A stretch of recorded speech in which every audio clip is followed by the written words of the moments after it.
نحمده ونصلي على رسوله الكريم۔ ضلع پونچھ کے صدر مقام راولا کوٹ اور گردنواہ میں کشمیر کے عوامی ایکشن کمیٹی کی قیادت میں عوام کا ایک بڑا اجتماع ایک ماہ سے زیادہ عرصہ ہوئے دھرنا دیے ہوئے ہیں، اور وہ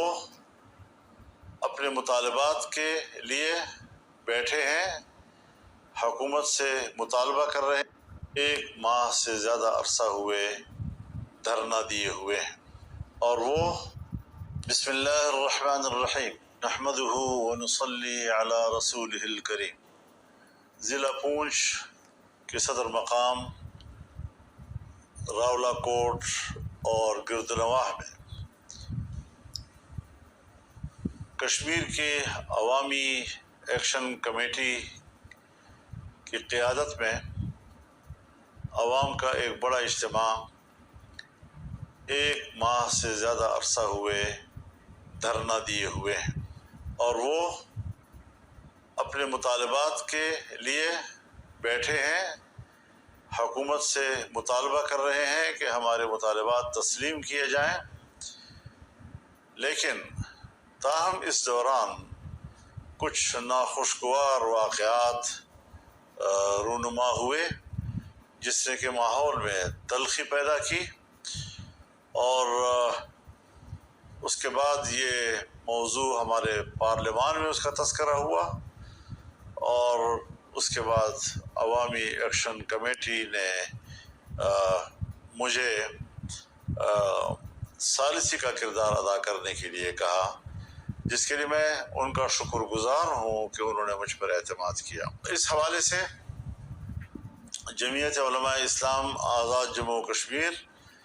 اور اس کے قائد جناب مولانا سعید یوسف خان صاحب میرے ساتھ رابطے میں رہے۔ راولا کوٹ کے علمی گھرانے کی اور وہاں پر ایک قبائلی شخصیت جناب کامران اعظم خان صاحب، وہ میرے ساتھ مسلسل رابطے میں رہے ہیں،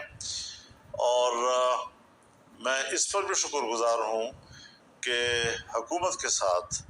رابطہ کرنے اور ان کے ساتھ بات چیت کرنے کے لیے انہوں نے متعدد بار اگلے اقدامات کے اعلان سے گریز کیا، اور اگلے اقدامات کو انہوں نے ملتوی کرتے رہے۔ اس تسلسل میں آج میری گفتگو جناب بلاول بھٹو زرداری سے ہوئی ہے، وہ مظفر آباد میں ہیں، اور ان سے میری کوئی ہفتہ 10 دن پہلے ملاقات ہوئی تھی۔ اس کے تسلسل میں آج میرا رابطہ ہوا، جس پر انہوں نے اپنی کاوشوں کا تذکرہ کیا، حکومت سے بات چیت کا تذکرہ کیا، لیکن تاہم چونکہ وہ بھی ابھی کسی نتیجے پہ پہنچے نہیں ہیں، اور مجھ سے یہی بات کہتے رہے کہ میں مسلسل کوشش میں ہوں، اور میں چاہتا ہوں کہ خون خرابہ نہ ہو، کوئی وہاں پر فسادات نہ ہوں، اور بات چیت کے ذریعے سے کوئی مسئلے کا حل ہم نکال سکیں۔ تو انہوں نے کہا میں اس پہ مصروف ہوں، ان کو بھی حکومت سے بات کرنے کے لیے یا مسئلے کے حل کے لیے کچھ مہلت چاہیے۔ اس موقع پر میں عوامی ایکشن کمیٹی سے ایک بار پھر یہ اپیل کروں گا کہ وہ فی الحال کسی بھی اگلے